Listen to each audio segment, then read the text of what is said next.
નમસ્કાર ભક્ત મિત્રો.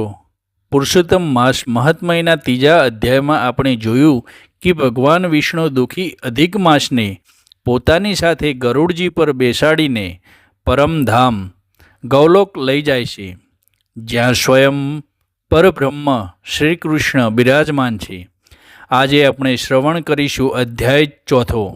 આજના ભાગમાં આપણે જાણીશું કે બ્રહ્માંડના નાથ શ્રી કૃષ્ણ વિષ્ણુ ભગવાનની વાત સાંભળીને આ રડતા મળમાસને કેવું અદ્ભુત વરદાન આપે છે, કેવી રીતે આ મહિનો બધા મહિનાઓને રાજા બને છે. કથા ખૂબ જ રહસ્યમય છે, તો વિડીયોને અત્યારે જ લાઈક કરી કોમેન્ટમાં જય પુરુષોત્તમ પ્રભુ જરૂર લખજો.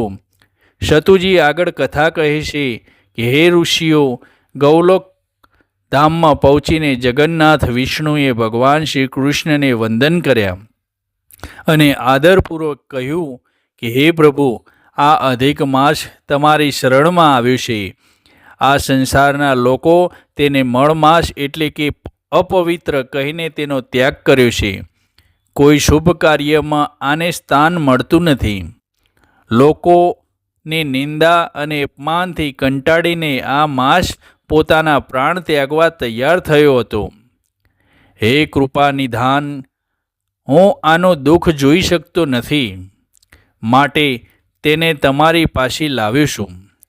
જેવી રીતે તમે ભૂતકાળમાં દ્રૌપદીની લાજ બચાવી હતી અને ગજેન્દ્રનો ઉદ્ધાર કર્યો હતો, તેવી જ રીતે આ અનાથ બનેલા અધિક માસના નાથ બનીને એનો ઉદ્ધાર કરો. આને એવું સ્થાન આપો કે કોઈ આની નિંદા ન કરી શકે.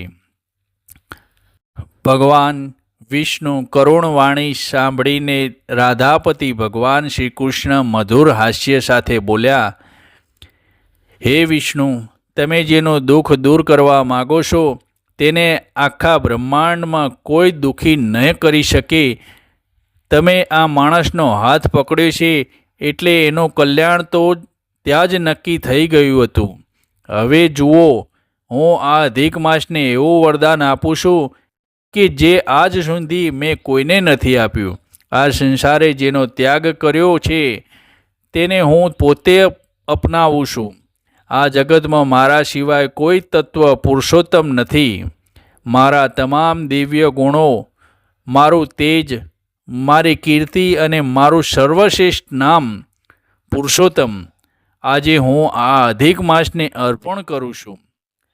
આજથી આ મહિનો આખા બ્રહ્માંડમાં મળમાસ નહીં પણ મારા નામથી એટલે કે પુરુષોત્તમ માસ તરીકે ઓળખાશે. સ્વયં ભગવાન શ્રી કૃષ્ણ આગળ બોલ્યા, હે પુરુષોત્તમ માસ, આ જગતમાં 12 મહિના છે, પણ તે બધાના સ્વામી અલગ અલગ દેવતાઓ છે. પરંતુ આ 13મો મહિનાના સ્વામી સ્વયં હું છું, એટલે કે પુરુષોત્તમ રહીશ. જેવી રીતે હું બધા જ દેવોમાં શ્રેષ્ઠ છું, તેવી જ રીતે તું બધા મહિનાઓમાં સર્વોચ્ચ અને પવિત્ર બનીશ.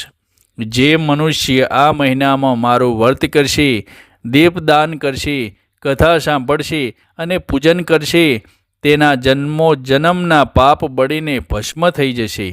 આ મહિનામાં કરેલી નાની ભક્તિ પણ બીજા મહિનાઓ કરતાં કરોડો ગણું પુણ્ય આપશે. આ માસમાં વ્રત કરનાર સીધો મારા ગૌલોક ધામને પામશે. પ્રભુના આવા દિવ્ય વચનો સાંભળીને અધિક માસના આંસુ સુકાઈ ગયા અને તેનું હૃદય પરમ આનંદથી ભરાઈ ગયું.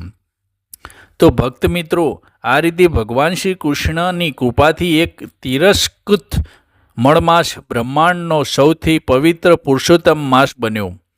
પણ વાર્તા અહીં પૂરી નથી થતી. હવે આગામી અધ્યાયમાં એટલે કે અધ્યાય 5માં આપણે જાણીશું કે આ પુરુષોત્તમ માસમાં કયા નિયમોનું પાલન કરવું જોઈએ, આ મહિનામાં કઈ ભૂલો કરવાથી નરક મળે છે અને કઈ વિધિ કરવાથી ભગવાન કૃષ્ણ સાક્ષાત પ્રસન્ન થાય છે. એ બધું જ આપણે જાણીશું આવતીકાલના ભાગમાં. જો આજની કથા હૃદયને સ્પર્શી ગઈ હોય તો તમારા મિત્રો અને પરિવારો સાથે આ વિડીયો જરૂર શેર કરજો.